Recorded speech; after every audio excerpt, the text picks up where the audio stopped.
parce qu'il appelait Dieu son Père. Il appelait Dieu son propre Père, se faisant lui-même égal à Dieu. Jésus reprit donc la parole et leur dit, en vérité, je vous le dis, le Fils ne peut rien faire de lui-même. Non. Il ne fait que ce qu'il voit faire au Père. Et tout ce que le Père fait, le Fils aussi le fait pareillement. Ça veut tout dire. Est-ce que je parle à quelqu'un ce matin? Ça veut tout dire. Ce que le Père fait, le Fils aussi peut le faire. Mais ce qui est important, il faut se rassurer que le Père est en moi. Donc, il faut croire que le Père est en moi. Parce que c'est celui qui est en toi qui fait. Alléluia. Amen. L'apôtre Jean dit que ce qui est en nous, c'est le Père au travers du Fils. Tu vas bien comprendre. Qui est en nous. Alléluia. Amen. Le Père au travers du Fils est en nous. Jésus va dire à ses disciples. En fait, au début, il parlait beaucoup en parabole, comme j'ai dit. Mais avant de mourir, il va ouvrir son cœur à ses disciples. Et à la fin, les disciples vont lui dire, voilà, maintenant, tu ne nous parles plus en parabole. Maintenant, tu nous parles clair, on comprend bien les choses. On a bien compris maintenant, tout est plus clair pour nous. Regardez Jean 15, vous allez bien comprendre. Le Fils ne fait que ce qu'il voit le Père faire. Et comme le Père agit, le Fils aussi agit. Il continue d'agir, vous voyez. Donc, tout ce que le Père fait, le Fils aussi peut le faire. Alléluia. Amen. Alléluia. Amen. Regardez Jean 15. Jésus. Il dit, verset 9. Comme le Père m'a aimé, je vous ai aussi aimé. Demeurez dans mon amour. Si vous gardez mes commandements, vous demeurerez dans mon amour, de même que j'ai gardé les commandements de mon Père et que je demeure dans son amour. Je vous ai dit ces choses afin que ma joie soit en vous et que votre joie soit parfaite. Il dit, c'est ici mon commandement, aimez-vous les uns les autres comme je vous ai aimé. Il n'y a pas de plus grand amour que de donner sa vie pour ses amis.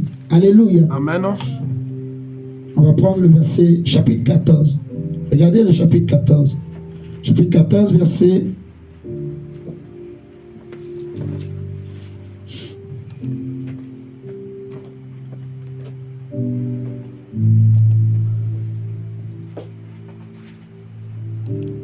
Regardez le verset... Le verset, chapitre 14, je dis... Excusez-moi. Le verset 12. Verset 12, il dit, en vérité, je vous le dis, celui qui croit en moi fera aussi les œuvres que je fais, et il en fera de plus grandes parce que je m'en vais au Père. Et tout ce que vous demanderez en mon nom, je le ferai afin que le Père soit glorifié dans le Fils. Si vous demandez quelque chose en mon nom, je le ferai. Si vous m'aimez, gardez mes commandements.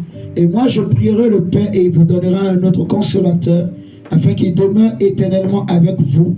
L'esprit de vérité que le monde ne peut recevoir parce qu'il ne le voit point et ne le connaît point. Mais vous le connaissez, car il demeure avec vous et il sera en vous. Alléluia. Amen. Oui. Maintenant, regardez. Verset 20. Il dit, en ce jour-là, vous connaîtrez que je suis en mon Père, que vous êtes en moi et que je suis en vous. On est d'accord? Amen. Il dit au verset 21, celui qui a mes commandements, ça c'est une clé. Il faut bien... Il dit, celui qui a mes commandements et qui les garde, c'est celui qui m'aime. Et celui qui m'aime sera aimé de mon Père. Je l'aimerai et je me ferai connaître à lui. Je l'aimerai et je me ferai connaître à lui. Verset 22. Jude, non pas l'Iscariote, lui dit, Seigneur, d'où vient que tu te feras connaître à nous et non au monde? Jésus lui répondit, si quelqu'un m'aime, il gardera ma parole et mon Père aussi, mon Père l'aimera. Nous viendrons à... Est-ce que nous sommes là?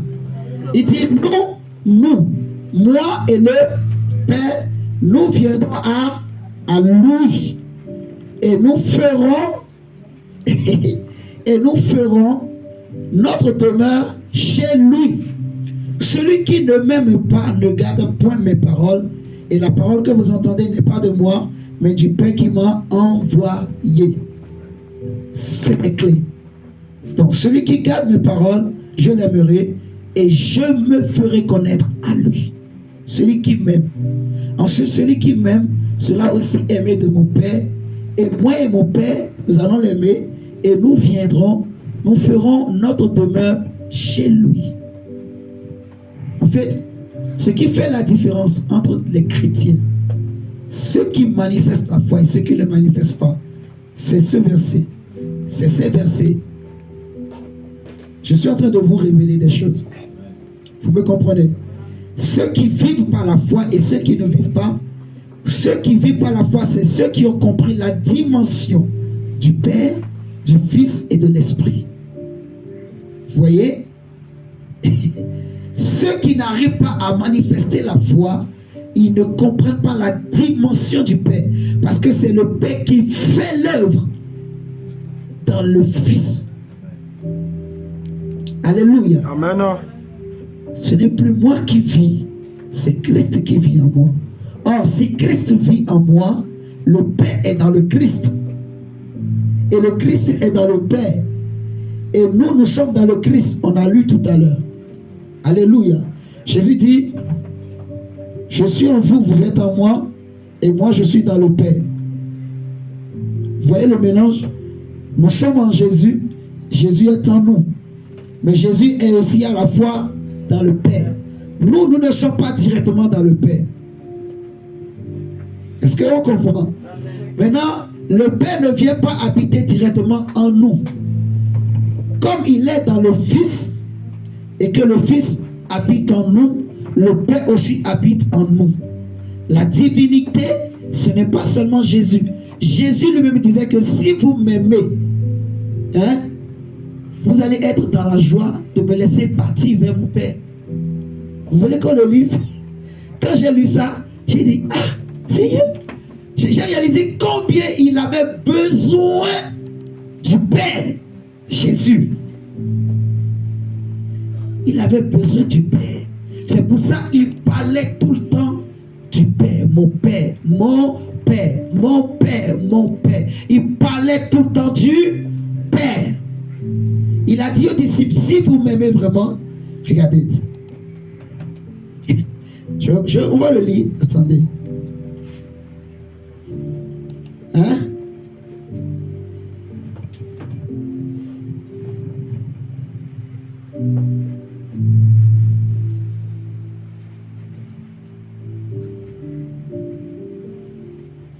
Regardez d'abord, regardez Jean 16 d'abord. Jean 16, on va lire premièrement Jean 16, le verset 7. Il dit, cependant, je vous dis la vérité, il vous est avantageux que je m'en aille, car si je ne m'en vais pas, le consolateur ne viendra pas vers vous.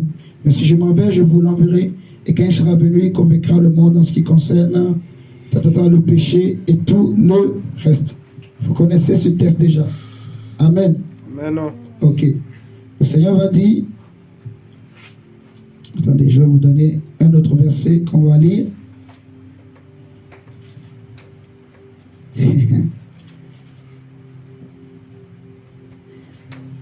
Regardez Jean toujours 14. C'est surtout le chapitre 14, 15, 16. Vous pouvez le relire correctement chez vous. Parce qu'on n'aura pas le temps de tout lire. Donc on prend des versets comme ça pour que chacun comprenne vraiment la pensée. Si vous regardez le chapitre 14, le verset 28 et 29, verset 28 à 29. Jésus dit, vous avez entendu que je vous ai dit, je m'en vais et je reviens vers vous. Si vous m'aimiez, il dit, si vous m'aimiez, vous vous réjouirez de ce que je m'en vais où? Car le Père est plus grand que moi. C'est Jésus qui dit, car le Père est plus grand que moi. De l'autre côté, il dit, il est avantageux pour vous que moi, je m'en aille chez le Père, parce que si je ne m'en vais pas, le Consolateur, le Saint-Esprit ne viendra pas à vous. Parce qu'il sait que vous avez besoin du Saint-Esprit aussi. Donc le Fils était venu pour révéler le Père. Jésus a dit, nul ne connaît le Père, si ce n'est que le Fils, et celui à qui le Fils le révèle. Donc il était venu pour révéler le Fils aux hommes. Et pour que la divinité soit complète dans les hommes, il fallait que le Saint-Esprit vienne. Donc celui qui a le Fils a le Père. Parce que le Fils et le Père sont un. Le Fils est dans le Père et le Père est dans le Fils. Celui qui fait les œuvres, c'est le Père. Le Fils, il est la parole du Père. Amen. Ah, Jésus. C'est fort, hein? Franchement, c'est trop fort. Le Fils, en fait, il est la parole du Père. Donc, les gens ne voient pas le Père physiquement. Mais on ne reconnaît pas ses œuvres. Le Père, tu ne veux pas le voir physiquement. Mais tu reconnais le Père par ses œuvres. C'est pour ça que Jésus disait tout le temps, reconnaissez pas vos œuvres. Croyez au moins à cause des œuvres. Croyez que le Père est en moi. Croyez que le Père est là à cause des œuvres. Alléluia. À cause des œuvres. C'est le Père qui fait les œuvres. Jésus dit, si vous m'aimiez, vous vous réjouirez de ce que je vais au Père. Donc, il avait besoin du Père, comme nous aussi on avait besoin du Père. Alléluia. Amen. Oui.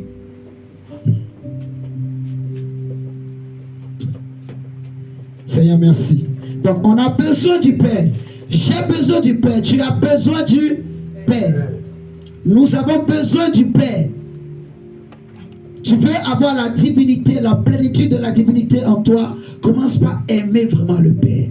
Parle beaucoup au Père. Alléluia. Parle au Père au travers du Fils. Parle au Père. Beaucoup de chrétiens, ils parlent seulement Jésus, Jésus, Jésus, Jésus. Dieu veut nous amener dans cette dimension-là où maintenant on commence par parler au Père. Alléluia. Parce que le Père est plus grand que tous. Vous voyez, celui qui donne la gloire au Fils, c'est le Père. Celui qui élève le Fils, c'est le Père. Celui qui fait que tous honorent le Fils, c'est le Père. Celui qui fait que tous adorent le Fils, c'est le Père. Celui qui a souverainement élevé le Fils, c'est le Père. Celui qui a fait asseoir le Fils à sa droite, c'est le Père. Celui qui a tant aimé le monde, c'est le Père. Celui qui a donné son Fils unique, c'est le Père. Celui qui a choisi ta famille, c'est le Père. Celui qui t'a appelé à Jésus, c'est le Père. Ce n'est pas Jésus qui t'a attiré, c'est le Père qui t'a attiré à Christ. Je ne sais pas si vous êtes en train de comprendre. En fait, même pour t'appeler, c'est le Père qui attire l'homme à Jésus. Jésus dit, nul ne peut venir à moi si le Père... Oh, quel fils tellement humble, tellement soumis à son Père. Un fils qui connaît tellement son Père. Il connaît les secrets, les profondeurs. Il connaît le cœur. Il connaît la puissance et la gloire de son Père. Il connaît les détails. Au point que la Bible dit, nul ne connaît le Père si ce n'est que le vrai Fils, l'unique, qui était dans le sein caché du Père, qu'aucun ange n'a connu, aucun prophète n'a connu. Dieu seul le connaissait. Quand le temps que le Père a choisi pour révéler son Fils au monde est arrivé, il est venu sur la terre. La Bible dit que la parole s'est faite chair. Le Père dans le Fils et le Fils dans le Père. Le Père, c'est lui qui fait l'œuvre. C'est lui qui t'a choisi. C'est lui qui te bénit. C'est lui qui te guérit. C'est lui qui te délivre. C'est lui qui te donne la victoire. C'est lui qui te rend puissant. C'est lui qui, oh my God, c'est le Père qui guérit, qui te guérit de la maladie, mais au travers du Fils, au travers du nom de Jésus. Jésus dit que tout ce que vous demanderez en mon nom, je le ferai afin que le Père soit glorifié. Amen. Parce qu'il s'est humilié jusqu'à la mort de la croix. Amen, le amen, Père amen. l'a souverainement élevé et lui a donné le nom qui est au-dessus de tout nom, afin qu'au nom de Jésus, Amen. que tout genou fléchisse dans les cieux et sur la terre, et que toute langue confesse que Jésus-Christ est Seigneur. Alléluia. À la gloire et à la louange toujours du Père. Le Père est au centre du Fils. Le Père tourne autour du Fils. Amen. Le Père existe dans le Fils. Oh my God. Le Père. Le Père, il est puissant. Plus grand que tous. Le Père, il est vivant. On le voit au travers des œuvres. Alléluia.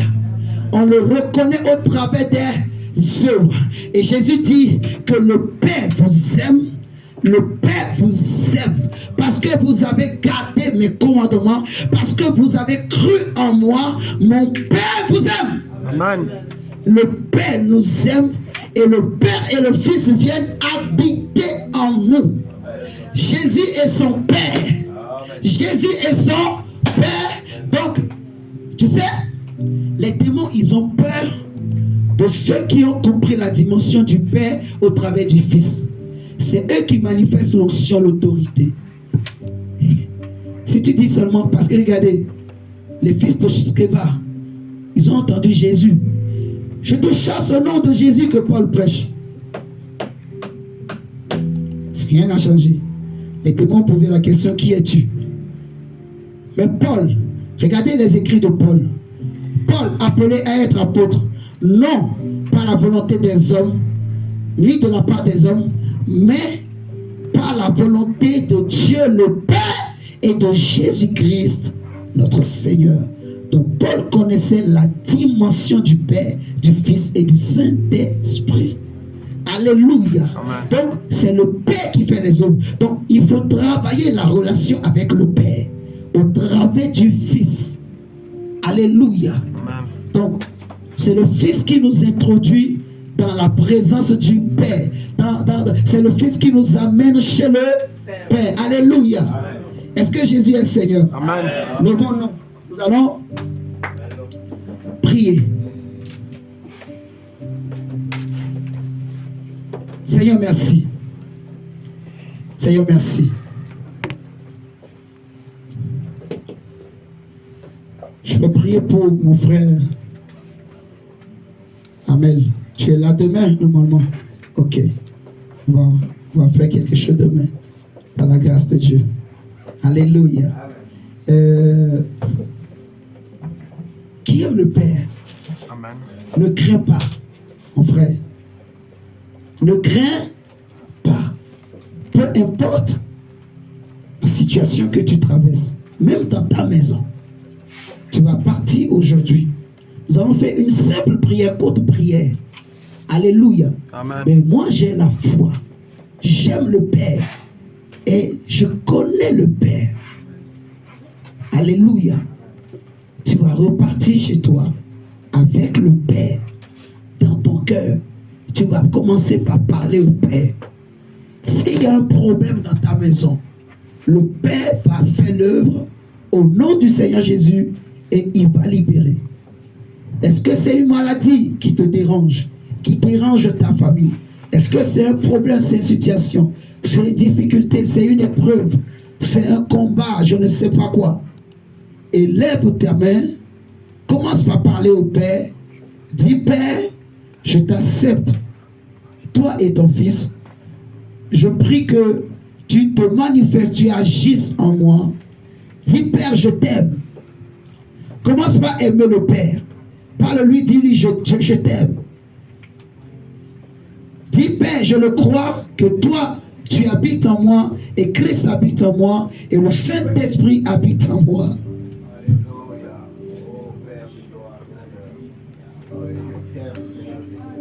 Seigneur, je t'aime.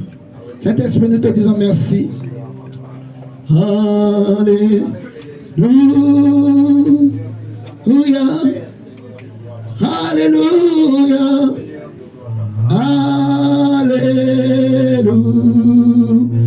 Alléluia. Alléluia.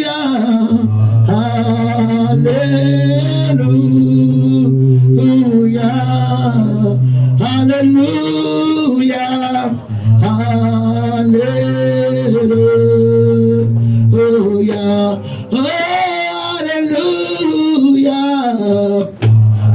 Alléluia.